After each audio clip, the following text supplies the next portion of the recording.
I want to begin with a short story about a time where I was going through something very, very difficult. And I just sort of made contact with the Anglican chaplaincy on the campus at the university I was studying. And I didn't know much about Anglicanism. Some of the things that they did I found was a little weird. And they told me that they were organizing this silent retreat. We're going to go away for a weekend and we're not going to speak to each other. Now, as an introvert, that was quite a welcoming way for me to spend time with these people because I didn't have to speak with them.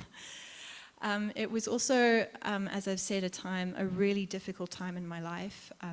I was going through a very bad breakup. I was far from home. I was in New Zealand, and with the breakup, I'd lost a lot of the people that I'd come to rely on, so I didn't really have any friends. My family was far away, and I was really needing God to, the vernacular is to show up in my life, as if he wasn't already there. But so I decided that I was going to go on this silent retreat with all these strangers and hope for the best. And on our first night there, they explained the rules, and they weren't kidding. It's a silent retreat. Don't bring any books. You may bring a Bible and a journal. You hand in your phone, but we're not going to speak to each other. The meals have already been organized. You will not be making any meals. If you're going to go out, please leave a note so if anyone's worried about you, they know where you are.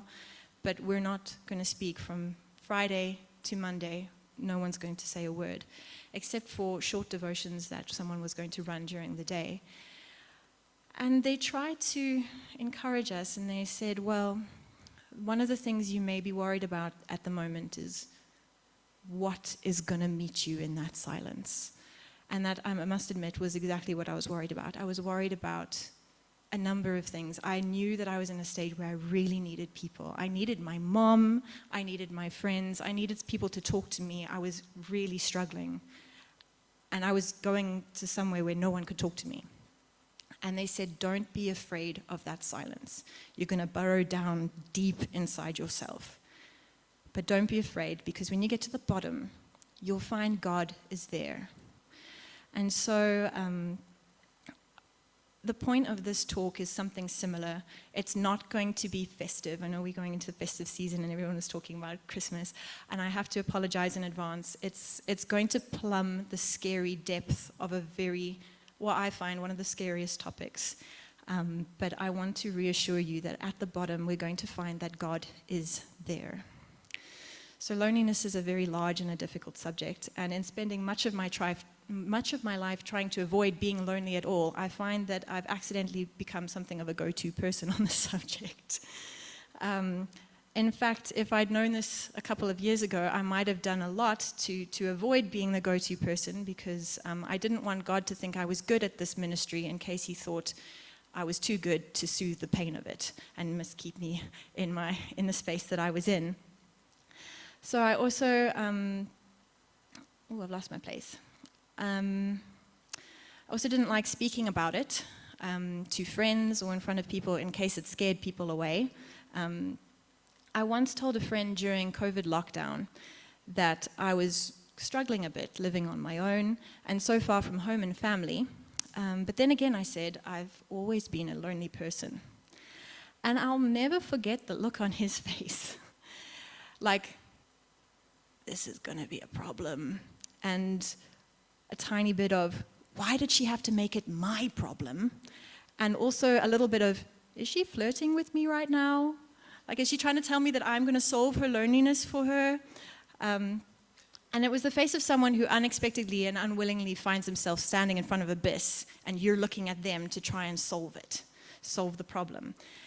And I think that loneliness is something like that. It's a modern and a global epidemic, and it's something that doesn't just affect me and my generation, and it's something that we need to talk about. So, full disclosure, I am married. I hope that doesn't disqualify me in some of your eyes to talk on this subject. It is pretty recent. But I did write a version of this talk a few years ago based on some research I'd been doing in my early 20s, and again in my late 20s, and then again while I was in a relationship, not with this lovely man, that made me feel as lonely when we were together as when we were apart. So thankfully I didn't marry that one. despite a very loving family, I mean, you can see some of the broader church family in this lovely picture, I spent a lot of my younger life feeling desperately lonely. In my childhood and adolescence, this loneliness mostly manifested as lovesickness. And then I had some serious body dysmorphia that didn't help this haunting conviction that deep down I was actually unlovable. At university, I even found myself writing my master's thesis on loneliness and reading up about a theology of loneliness, of singleness at least. And it was also something, interestingly, that came up a lot, as theology of singleness, in many of the conversations I was having at the time with people who were same-sex attracted. So this research has stayed with me even in my marriage, which happened when I was 30, and by my childhood convictions, that was well past on the shelf. Like, you're done, you're a spinster, get your 7 cats and go your way and have a nice garden. Which honestly does sound like a dream existence as well, so if that's any of you, that sounds like fantastic to me. But I think many of you will agree that life starts when you're in your 30s. So loneliness has become a topic that I'm passionate about, and I'm very grateful to be able to share with you today. So I told you we're going to go deep into the depths, so I'm going to share with you some statistics that a friend shared with me recently. It's not going to be very uplifting at first, but bear with me, it will be at the end. So these come from American Time Use Survey by Our World in Data, and I found them on Twitter, and they accord with some data that I've read, so I'm going to assume that they're true. And they depict the various hours per day that are spent with various people in your life throughout your life: family, friends, co-workers, life partners, etc. So this is the time you spent with your parents and siblings. So if you see on this axis, it's the hours per day, and on the bottom axis, it's your age, going up to 85. So this peaks in childhood and declines after the age of 20. Time with friends, on the other hand, peaks at 18 and experiences a sharp decline to a low baseline. Time with children peaks in your 30s, presumably whenever you have your children, if ever you have kids, and it declines as they age. Time with a partner, if you have one, actually trends upwards towards death. And then here's an even more depressing one. Time with your co-workers peaks between your 20s and 60s, sorry. And finally, time spent alone, only ever increasing. Now, what does that tell us? Well, it tells us that time is precious. It gives us a few ideas about why choosing a life partner or a workplace carefully is a worthwhile pursuit, and that investing time in those family relationships and friendships is really valuable, and there's not a lot of it, so make it count. And because there's statistically less of that time as we age, we should strive to be present and enjoy every moment. The only 2 relationships that steadily increase in hours spent, interestingly and paradoxically, is time with a partner and time alone.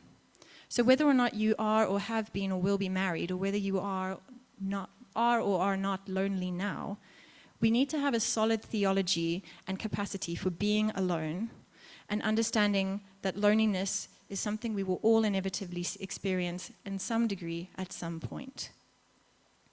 I once asked my gran how she stayed so positive and so gentle in her retirement after her husband died. And she told me there's nothing in old age that isn't cultivated long before. She'd spent her life constantly aligning it with God, shrugging off irritability and negativity and boredom. And that's what I wanted to do with my research, and kind of what I want to do today, is to prepare our hearts for moments when we do feel alone, so that when it happens, we are prepared and we find God. Now, it would be wrong to suggest when we talk about loneliness and lonely people that I'm only talking about people who are unattached: the single, the unmarried, the widowed, the celibate. However, in the conversations that I've had over the years, it seems that the lonely people who fit this description suffer loneliness far more than any other category. And when I was learning it, I was single and lonely, and accidentally finding that a number of other people were the same. And it began to feel like an affliction. We asked ourselves the same questions that cancer patients did. If God can take this away, why doesn't He? Why does it have to hurt so much? It would take so little to make me happy. As I've said, I was a lonely child, but I was seldom alone. I think I was an extrovert, which is really tricky to manage when you're a pastor's kid, and hospitality literally comes with the territory. I recognized that there was a need to greet and crack jokes with newcomers, though the social anxiety of it made me feel even more disconnected from the people I was meeting. In primary school, my best friends, with alarming regularity, moved to other schools or to Australia. There was no in-between. It was either another school or it was Australia. As a teenager, I suffered what I now think may have been depression, which meant none of my lovely relationships seemed sufficient to solace the aching need to feel connection or have the darkness understood. At the time, I naively thought it was because I didn't have a boyfriend.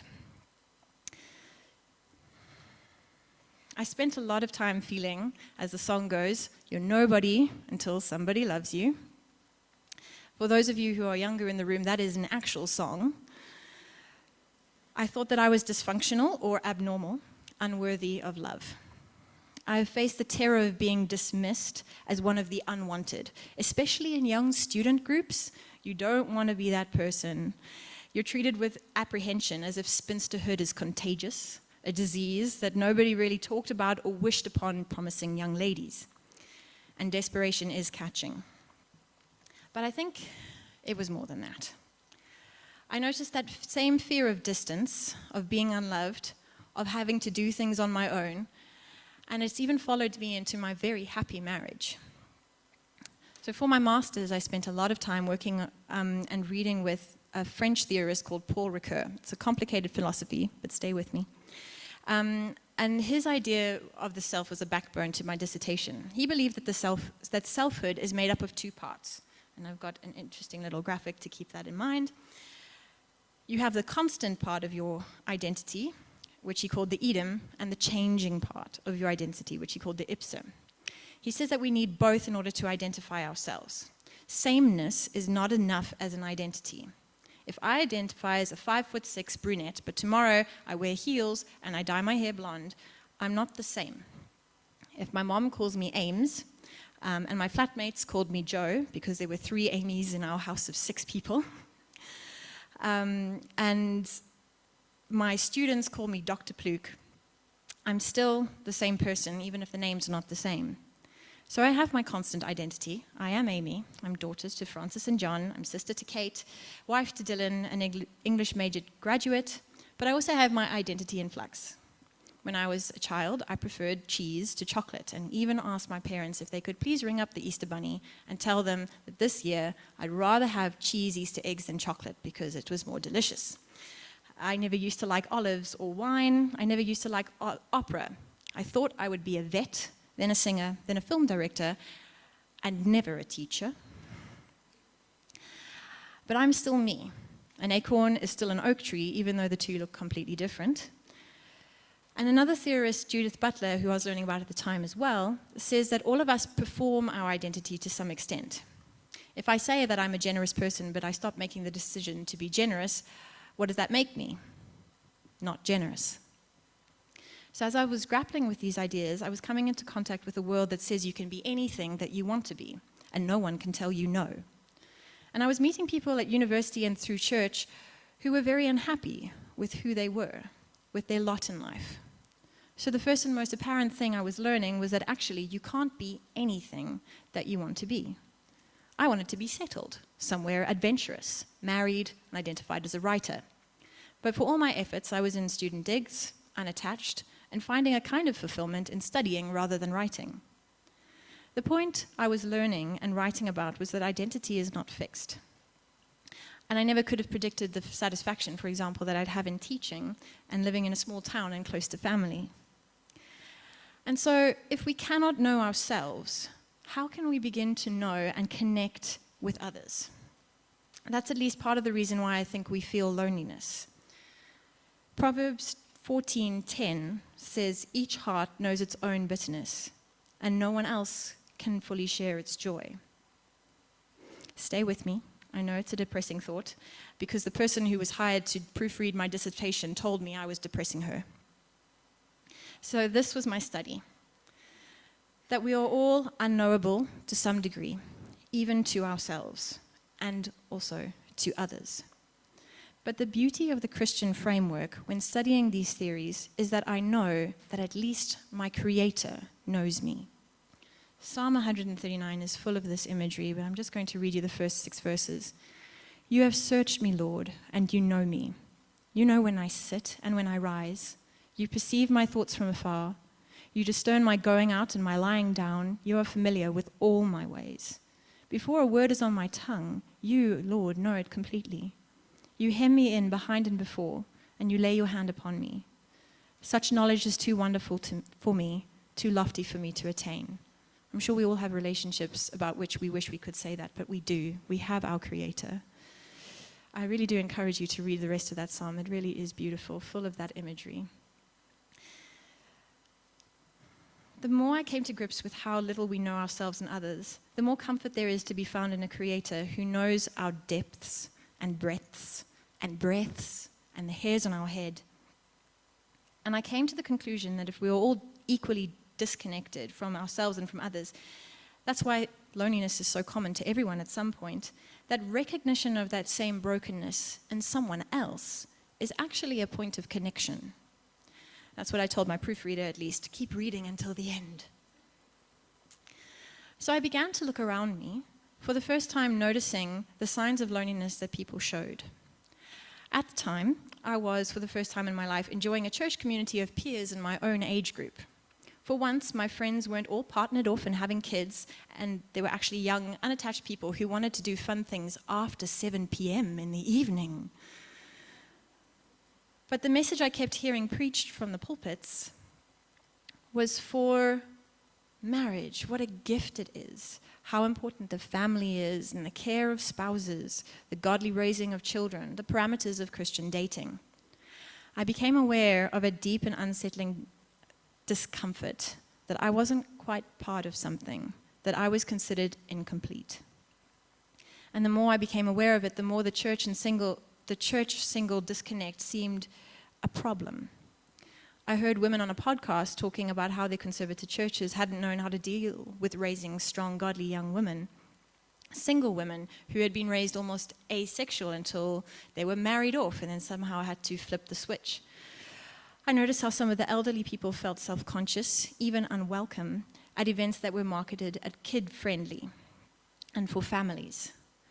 I noticed my own self-consciousness in being hospitable to others. I didn't want to be the one single person greeting a man walking in by himself to church because that looked too forward.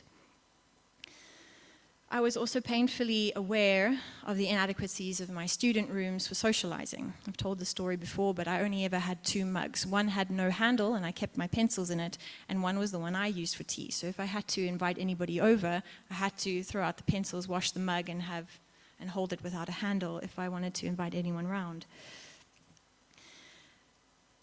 And so I think there's also, I did this talk a bit earlier, a couple of years ago, and someone came forward and said that childless adults in married relationships also feel awkwardly excluded from other couples and with children. They weren't invited to the birthday parties of these kids, even though they were the same age and these were their friends. So I think that the church, the beautiful, love-filled church, in attempting to bring holiness and honor to marriage and family life, has sometimes been guilty of going to the opposite extreme, turning virtue of commending relationships like marriage to a vice that suggests that a different life is shameful or a burden. The love and emphasis of marriage and family can sometimes be at the expense of noticing and valuing a large percentage of their own family. And what was worse was I was seeing so many wonderful gifts squandered in the single people that I knew. Some girls, capable of great affection, were wasting it on very unworthy people because they couldn't find a good community in the church. Some loners spent their lives developing really profound philosophies, deepening a well of wisdom in all aspects of life. So some of the best parenting advice I've ever heard have come from people without kids, and that no one ever heard or asked them for.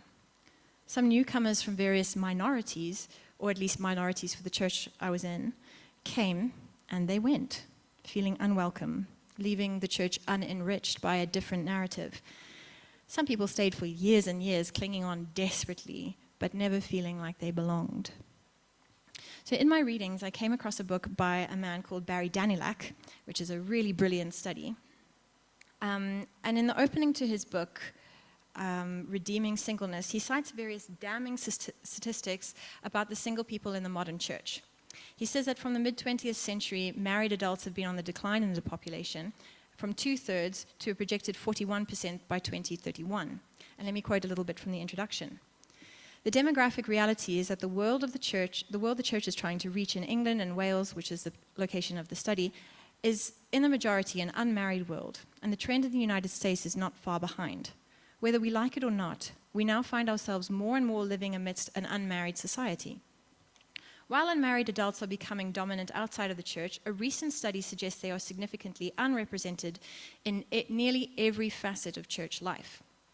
Presence at a service is much more likely among widowed singles than among divorced or never married adults. On the other hand, singles are 50% more likely to volunteer their services to a non-profit charitable group during a typical week than to offer themselves to the ministry of their church. Single adults are also less financially committed to their respective churches. Similarly, they are half as likely to serve in leadership capacities within their church. The trend is the same in every category. Single people are less involved in the life of the church than their married counterparts. And while most single American adults think of themselves as Christian, the research demonstrates a remarkably tepid level of commitment among them. He goes on to say, the composite message of the data is clear. The future life and vitality of the evangelical faith will require greater engagement with the single adults, both inside and outside the walls of the church. While only a minority of adults remain single their entire lives, we all begin our lives single, and the majority of us will also exit this life single.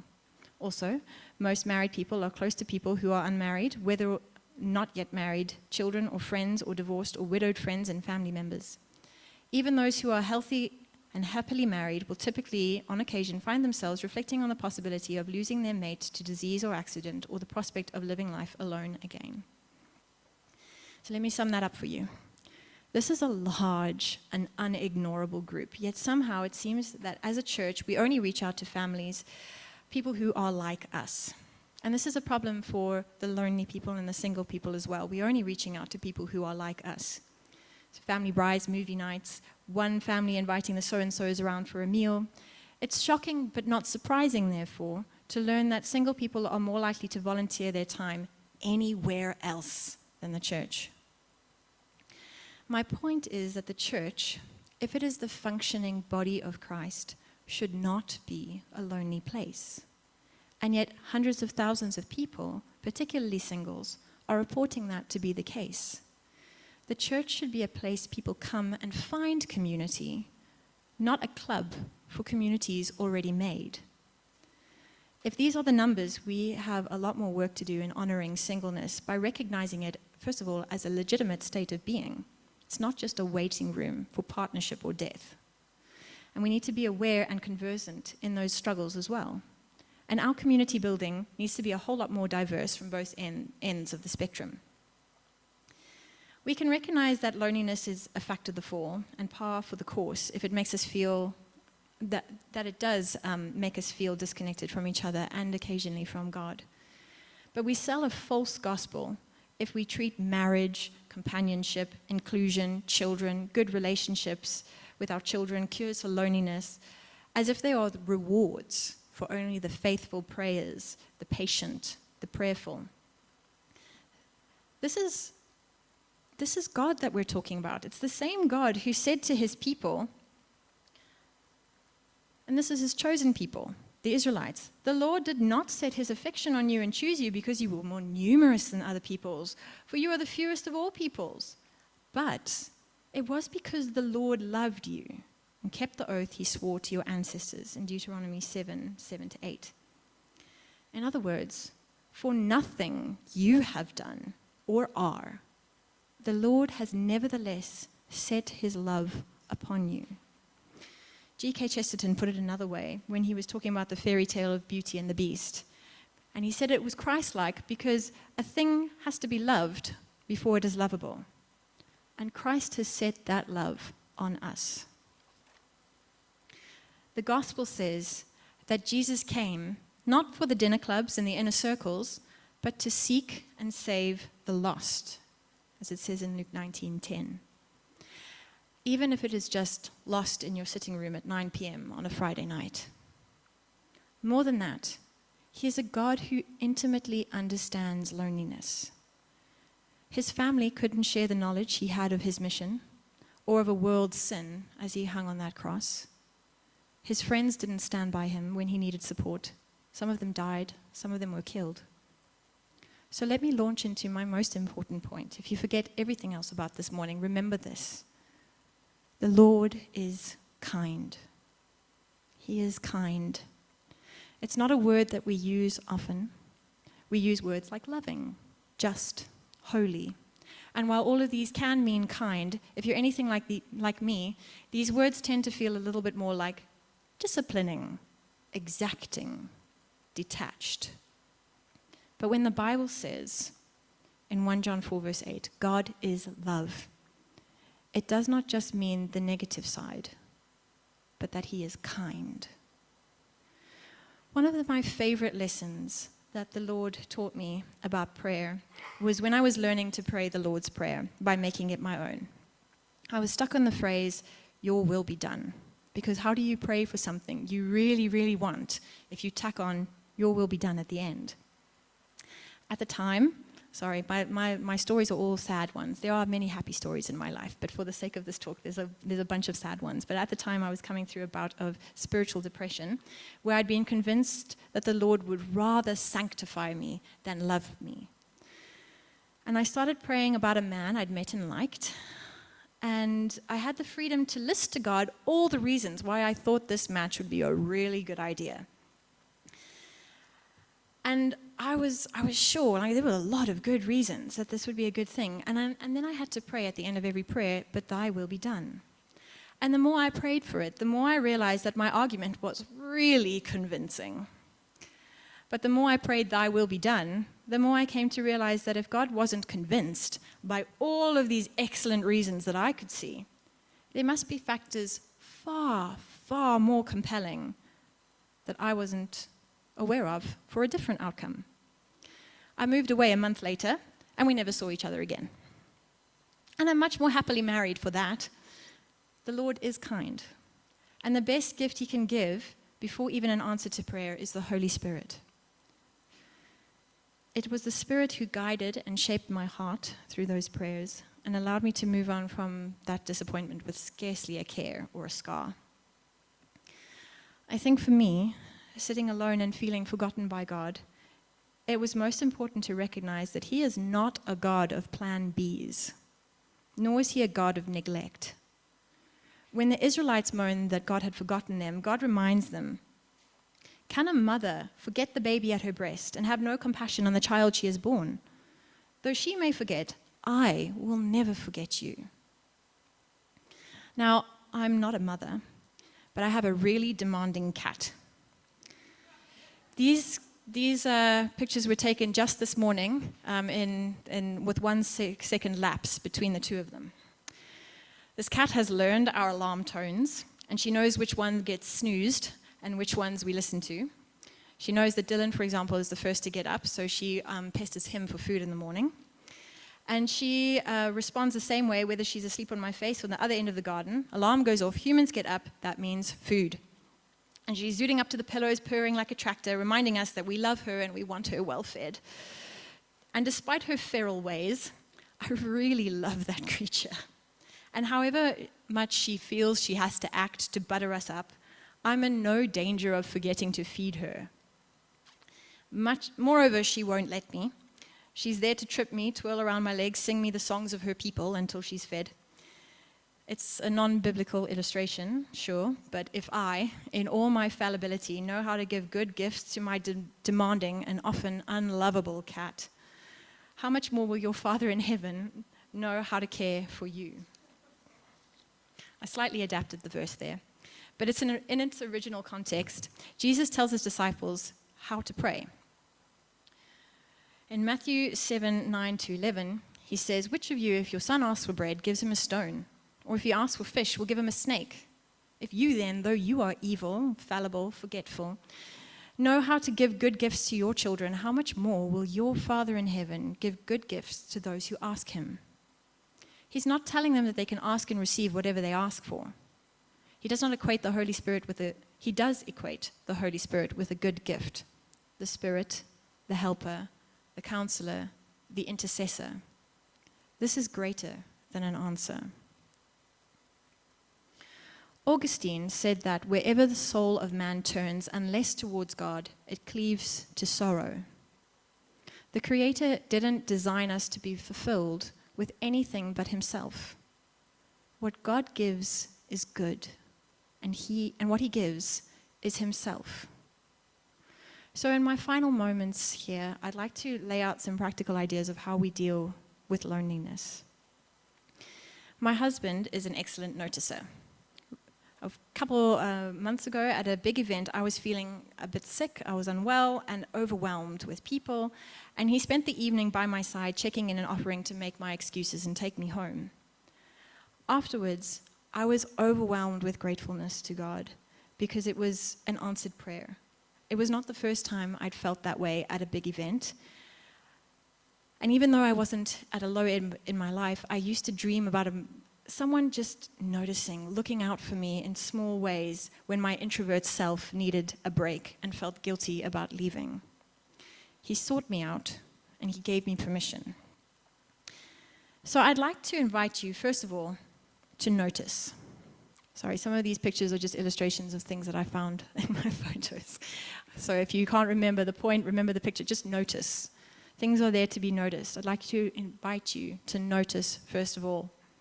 This is something that the church is best equipped to give. Love, care, time. Seek people out. Offer it to them. Then, let us ask ourselves whether we be mother, wife, loner, sister, butcher, baker, candlestick maker.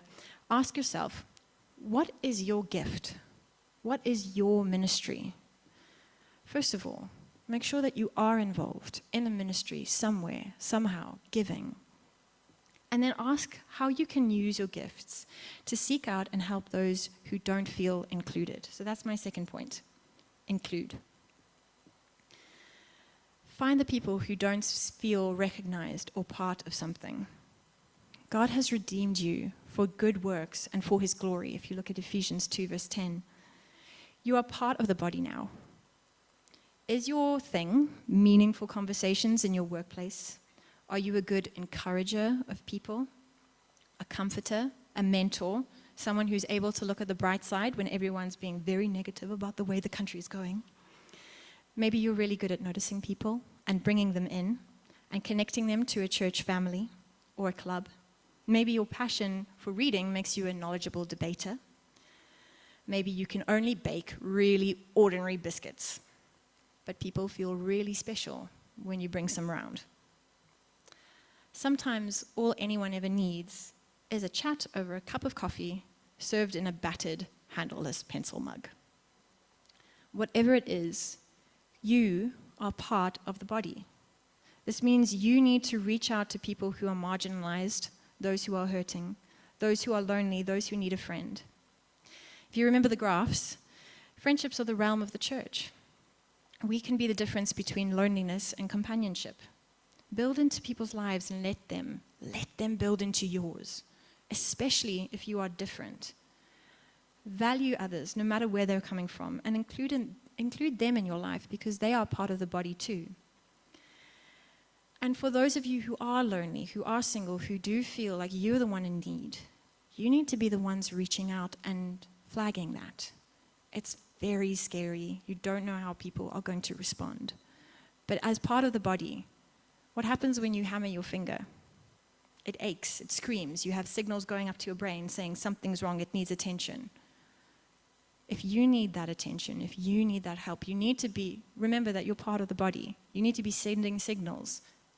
Maybe it's just calling someone up and saying that you need to chat. Maybe it's going to arrange something with someone who is usually the initiator. We're all part of the body, and we all need to make that effort to be functional together. So this may mean that we make an effort far more than is comfortable. I've said I'm an introvert. I find it takes a lot of effort to speak to strangers. So thank you very much for bearing with me today. But I want us to be mindful of how many beautiful things are formed from brief moments of discomfort. Think of oysters. If our time with people is so limited, we ought to be really intentional in trying to make it meaningful. We should be forging some strong friendships, valuing time with children, with friends, with peers, with people in different age groups, whatever it is. And then a final point of application, we need to give thanks.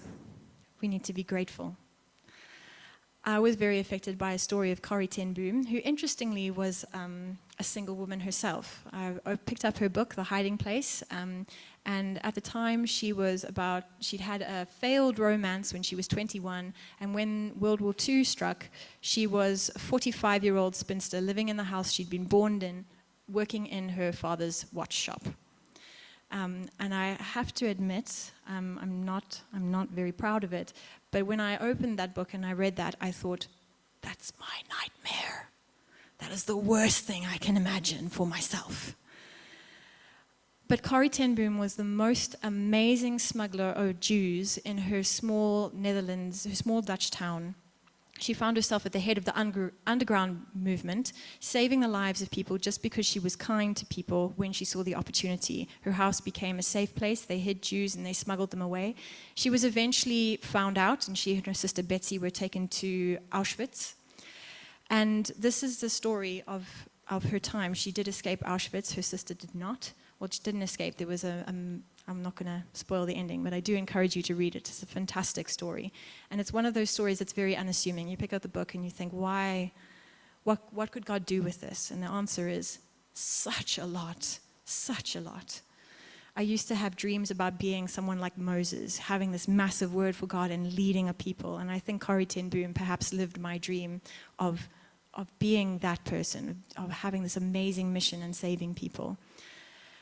But the story I want to highlight is from her time in Auschwitz. Her sister was someone who was just far too optimistic for her taste, and she used to give thanks every day. They were doing a study of Thessalonians, which gives thanks in every circumstance. And there they were in this bunker in Auschwitz, and her sister was giving thanks for all sorts of things. Thank you for the day, thank you for the beds, thank you for these people, thank you that we can do this Bible study. It was all very hush-hush, and she also one day said, you know what, thank you for the fleas. Now, their bunker was infested with fleas. It was such a bad infestation that the officials who came to inspect would not even enter their barracks because the fleas were so ravenous and so pervasive. And Corrie ten Boom had enough. She's like, no. There is no, I don't think that be thankful in every circumstance can be thankful for the fleas. That's ridiculous. And she berated her sister quite irritably, feeling that she'd taken it too far. And it was sometime later that they marveled at the blessing of having this contraband Bible that they'd managed to smuggle into their barracks, and they were having Bible studies and share it with others. And it hadn't been found or confiscated for months. And they realized it was because none of the officials entered their barracks because of the fleas. When I read that, I decided to enforce a habit of gratitude in my prayer life. One of the reasons is that you never know what is a curse or a blessing. I once thought that a blessing would be in a relationship, and I was in a relationship that was not a blessing, and it was a blessing that it ended. And if we're thankful for everything, we're teaching ourselves to notice prayers that God answers. At first it was tricky not to do the childish grace thing. I've had lots of experience from my nieces. They sit there and they peek through their eyes and thank you for ceiling fan, a nice day, and mommy, and couches. Thank you, Jesus, amen. It's very difficult not to do that. And then it got easier. I started noticing that I was thanking God for prayers that I'd prayed a couple of months ago. I prayed for a job, and here I was thanking God for the job I prayed for. I prayed for a friend, and here I am thanking God for the friend that I prayed for.